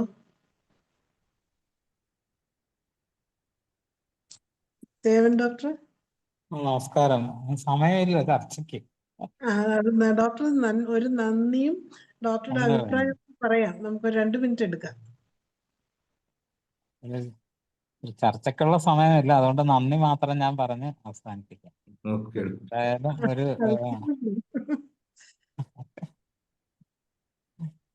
വളരെ ഡോക്ടറായിട്ട് എനിക്ക് ഇഷ്ടമുള്ളതാണ്. കാരണം ദേവൻ ഡോക്ടർ വളരെ കുലങ്കുഷമായിട്ട് പഠിക്കുകയും പല ആംഗിളിൽ നിന്ന് ചിന്തിക്കുകയും ഒക്കെ ചെയ്യുന്ന ഒരു വ്യക്തിയാണ്. അതുകൊണ്ട് ദേവൻ ഡോക്ടറുടെ ഒരു പോസിറ്റീവായിട്ടുള്ള കൺസ്ട്രക്റ്റീവായിട്ടുള്ള ചിന്തകൾ പങ്കു ചെയ്ത് കിട്ടുന്നതിൽ എനിക്ക് സന്തോഷമേ ഉള്ളൂ. ഇന്നല്ലെങ്കിൽ നാളെ അല്ലെങ്കിൽ ഇനി ഒരു അവസരത്തിലാണെങ്കിലും ദേവൻ ഡോക്ടർ ഒരു കൺസ്ട്രക്റ്റീവായിട്ടുള്ള മൈൻഡോടെ ഞാൻ പറയുന്നത് കേൾക്കുകയും എന്നോട് ഒരു ഒരു ഒരു ഒരു പോസിറ്റീവായിട്ടുള്ള കൺസ്ട്രക്റ്റീവായിട്ടുള്ള രീതിയിൽ എൻ്റെ കാര്യങ്ങളോട് പ്രതികരിക്കുകയും ചെയ്യണമെന്ന് ദേവൻ ഡോക്ടറിനോട് വളരെ പേഴ്സണലായിട്ട് എനിക്ക് പറയാം. കാരണം ഞാനത് ദേവൻ ഡോക്ടറുടെ ഒരു ക്രിട്ടിക്കൽ അനാലിസിസിൽ എനിക്കൊരു ഒരു ഒരു ഡീപ്പായിട്ട് ചെയ്യുന്ന ആളാണെന്ന് ഞാൻ പറയുന്നു. പിന്നെ അതുകൊണ്ട് തന്നെ ഞാനത് കേൾക്കാൻ ആഗ്രഹിക്കുന്നുണ്ട്. അത് പറയണമെന്നാണ് ദേവൻ ഡോക്ടറോട് എനിക്ക് പേഴ്സണലായിട്ട് പറയാനുള്ളത്. എന്തായാലും സമയപരിമിതി ഒരു പ്രധാന ഘടകമാണ്. കാരണം നമ്മൾ ചില ആശയങ്ങൾ പറഞ്ഞാൽ അത് വ്യക്തമാക്കാൻ പറ്റിയില്ലെങ്കിൽ തെറ്റിദ്ധാരണ ഉണ്ടാക്കും കേൾക്കുന്നവർക്കും. എനിക്കും അത് വേണ്ട രീതിയിൽ കൺവേ ചെയ്യാൻ പറ്റത്തില്ല. പിന്നെ അതുകൊണ്ടല്ല ഇപ്പൊ ഇവിടെ അങ്ങനെ അഭിപ്രായ വ്യത്യാസങ്ങളുണ്ട് എന്നുള്ള അർത്ഥത്തിലല്ല ഞാൻ പറഞ്ഞ, പറയുമ്പോൾ കുറച്ച് വ്യക്തമാകണമല്ലോ, അതുകൊണ്ട് പറയുന്നില്ല എന്നുള്ള. അതെ, കുറച്ച് വ്യക്തമായ രീതിയിൽ പറയാനുള്ള സമയമില്ല. പിന്നെ ഏതായാലും ഒരു വ്യത്യസ്തമായ രീതിയിൽ ഉള്ളൊരു സമീപനം, അത് തീർച്ചയായിട്ടും ഹോമിയോപ്പതിയിൽ അങ്ങനത്തെ ഒരുപാട് സ്കൂളുകളുണ്ട്. അപ്പോൾ ആ അത്തരത്തില് ഒരു വ്യത്യസ്തമായ ഒരു സമീപനം വെച്ചുകൊണ്ട് ഡോക്ടർ നടത്തിയ ക്ലാസ് വളരെ നന്നായിരുന്നു. തീർച്ചയായിട്ടും ഇതിന്റെ തെറാപ്യൂട്ടിക് സൈഡ് കൂടി പറയണം എന്നൊരു അഭിപ്രായം എനിക്കുണ്ട്. കാരണം ഈ ഫിലോസഫിക്കലായിട്ടുള്ള ഇത്തരം കൺസെപ്റ്റ് കെന്റ് തൊട്ട് തുടങ്ങിയതാണ്, ഫിലോസഫിക്കലായിട്ടുള്ള കൺസെപ്റ്റ്. അപ്പോൾ അത് പിന്നെ കെന്റിയൻ ഹോമിയോപ്പതിയോട് എനിക്ക് ചെറിയ കാര്യങ്ങൾ ചില വിയോജിപ്പുണ്ട്. അപ്പോൾ ആ കെന്റിയൻ ഹോമിയോപ്പതി പിന്നീട് അത് ഒരു വിഭാഗം അതിനെ ക്ലാസിക്കൽ ഹോമിയോപ്പതി എന്നാക്കി മാറ്റി പേരിട്ട് ആ രീതിയിൽ കൊണ്ടുവന്നു. എന്തായാലും അതൊക്കെ ഒരു വികാസത്തിൽ അതിനൊക്കെ തീർച്ചയായിട്ടും അതിനൊക്കെ ചില പങ്കുകളുണ്ട്. ഇപ്പോൾ ഹോമിയോപ്പതിയുടെ ഒരു സൈക്കോളജി, അതും വളരെ ഫിലിപ്പം ബെയ്ലിയെ പോലുള്ളവരൊക്കെ വളരെ നന്നായിട്ട് കൈകാര്യം ചെയ്തിട്ടുള്ളൊരു കാര്യമാണ് ഹോമിയോപ്പതിക് സൈക്കോളജി. അതുപോലെ ഡെൽനിസിന്റെ നോട്ട്സ് നമുക്ക് തീർച്ചയായിട്ടും വളരെ ഓരോ കാര്യങ്ങളിലും ഓരോ റൂബ്രിക്സും എങ്ങനെ കാണണം, അതിൻ്റെ എന്താണ് ഉദ്ദേശിക്കുന്നത് എന്നുള്ളത് മനസ്സിലാക്കിക്കൊണ്ട് നമുക്ക് എടുക്കാൻ കഴിയുമ്പോൾ അതെല്ലാം ഞാൻ മനസ്സിലാക്കി എന്നുള്ള അർത്ഥത്തിലല്ല കേട്ടോ പറയാൻ. അതൊക്കെ ഞാനും ഒരു വിദ്യാർത്ഥി എന്ന രീതിയിൽ അതൊക്കെ ഞാൻ ശ്രദ്ധിക്കാറുണ്ട്. അപ്പോൾ ഇതുപോലെ ഞാൻ ഇപ്പോൾ ഇതില്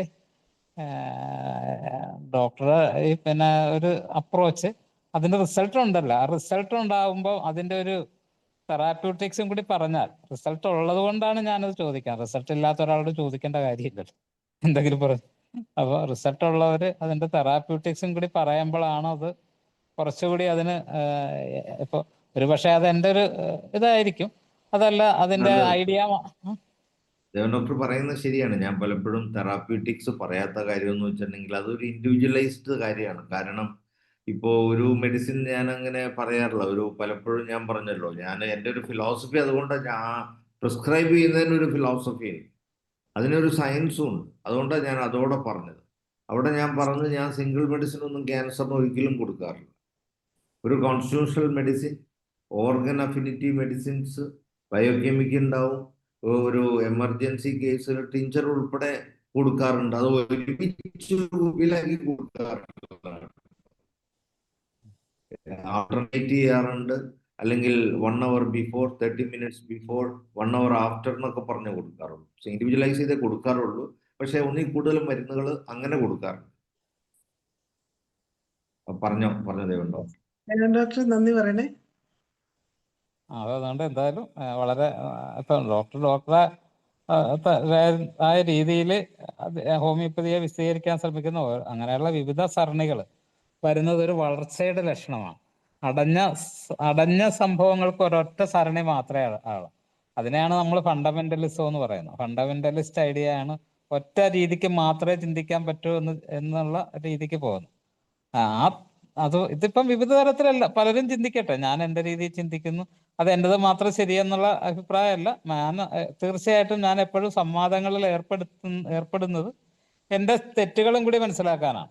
അപ്പോൾ അതുകൊണ്ട് വിവിധ സരണികളിലുള്ള അല്ലെങ്കിൽ വിവിധ ഒരു വളർച്ചയുടെ ലക്ഷണമാണത്. ഈ മതങ്ങളിലെ ഇപ്പൊ സെക്റ്റുകൾ വരുമ്പോൾ മതങ്ങൾ പലപ്പോഴും ശിഥിലീകരിക്കാറാണ് പതിവ്. പക്ഷെ സയൻസിന്റെ കാര്യത്തിൽ അങ്ങനെയല്ല. സയൻസിന്റെ കാര്യത്തിൽ മാത്രമല്ല, ഫിലോസഫിയിലും വിവിധ സെക്റ്റുകൾ വരുമ്പോൾ അതൊന്നുകൂടി വികസിക്കുക. ഫിലോസഫിയിൽ പ്രത്യേകിച്ച് വിവിധ സരണികൾ അല്ലെങ്കിൽ വിവിധ രീതിയിലുള്ള അതിന്റെ സമീപനങ്ങൾ വരുമ്പോൾ അത് വികസിക്കുകയാണ് ചെയ്യണം. അപ്പൊ ഇതൊരു വികാസത്തിന്റെ ഭാഗമായിട്ട് ആണ്. ഇപ്പൊ ഡോക്ടർ രീതിയിൽ പോകുന്നു. ഡോക്ടർ രീതി എന്ന് വെച്ച് കഴിഞ്ഞാൽ ഞാൻ അങ്ങനെ ഒരു ഇതല്ല, ഇതിന്റെ പലതും ഒക്കെ സ്വാംശീകരിച്ചിട്ടാണ് ഡോക്ടർ രീതിയിലേക്ക് പോകുന്നത്. അത്തരം ഒരു ക്ലാസ് എടുത്തതിന് IFPHന്റെ പേരിലും ഇവിടെ സന്നിഹിതരായിരിക്കുന്ന എല്ലാവരുടെ പേരിലും നന്ദി രേഖപ്പെടും. എൻ്റെ വ്യക്തിപരമായ പേരിലും നന്ദി രേഖപ്പെടും. നന്ദി ഡോക്ടറെ. എന്തായാലും വളരെ നല്ല ഒരു ക്ലാസ് ആണ് ഇന്ന് ഷാജി കുര്യൻ ഡോക്ടർ നമുക്ക് തന്നത്. ശരിക്കും ഡോക്ടറുടെ ആ ട്രീറ്റ്മെന്റ് സൈഡ് അറിയണമെന്നുള്ള ആഗ്രഹം വളരെയധികം ഉണ്ടായിരുന്നു. അത് മനസ്സിലാക്കാൻ സാധിച്ചതിൽ സന്തോഷമുണ്ട്. ഇനിയും ഇതിന്റെ ചികിത്സ നമ്മുടെ 1-2 എക്സാമ്പിളുകൂടെ കാണിച്ച് നല്ലതായിരിക്കും എന്ന് തോന്നുന്നു. ഇപ്പൊ രോഗികളെ വേണമെങ്കിൽ നമുക്ക് ഇനിയൊരു സെക്ഷനിൽ നമുക്ക് രോഗികളെ കൊണ്ടുവന്ന് അവരെ കൊണ്ട് പറയിപ്പിക്കാം. കുറെ രോഗികളൊക്കെ ഉണ്ട്. ചിലരൊക്കെ മടി കാണിക്കും. രോഗം മാറുന്നവരെ അവര് എന്തും പറയാന്നൊക്കെ പറയും. മാറിക്കഴിഞ്ഞാൽ പിന്നെ അവർക്ക് ഇതൊക്കെ വെളിയൊന്നും പറയാൻ മടിയാ. അപ്പൊ പിന്നെ ഞാൻ നിർബന്ധിക്കാറില്ല. പൊതുജനങ്ങൾക്ക് അത് വളരെയധികം പ്രയോജനം ചെയ്യും. നമ്മുടെ യൂട്യൂബ് വഴി ഇത് വരുന്ന സമയത്ത് വളരെയധികം പ്രയോജനം ചെയ്യും. അതുപോലെ ഇന്നത്തെ ഇത്രയും നല്ലൊരു ക്ലാസ് എടുത്ത ഷാജി കുര്യൻ ഡോക്ടർക്ക് ഒരിക്കൽ കൂടി നന്ദി അറിയിക്കുകയാണ്. ഇന്നത്തെ സൂം വെബിനാറിൽ പങ്കെടുത്ത എല്ലാവർക്കും നന്ദി അറിയിക്കുന്നു. അതുപോലെ തന്നെ നാളത്തെ ദിവസം കൊണ്ട് നമ്മളുടെ ഈ 5ാം വർഷാഘോഷത്തിന്റെ രജിസ്ട്രേഷൻ എല്ലാവരും ചെയ്യണം. സെപ്റ്റംബർ 28 നടക്കുന്ന ചടങ്ങിൽ എല്ലാവരും പങ്കെടുക്കണമെന്നും കൂടി അപേക്ഷിക്കുകയാണ്. അങ്ങനെ ഇന്നത്തെ നമ്മുടെ 1809 പ്രതിദിന സൂം വെബിനാർ ഇവിടെ അവസാനിക്കുകയാണ്. എല്ലാവർക്കും ശുഭരാത്രി. Good night.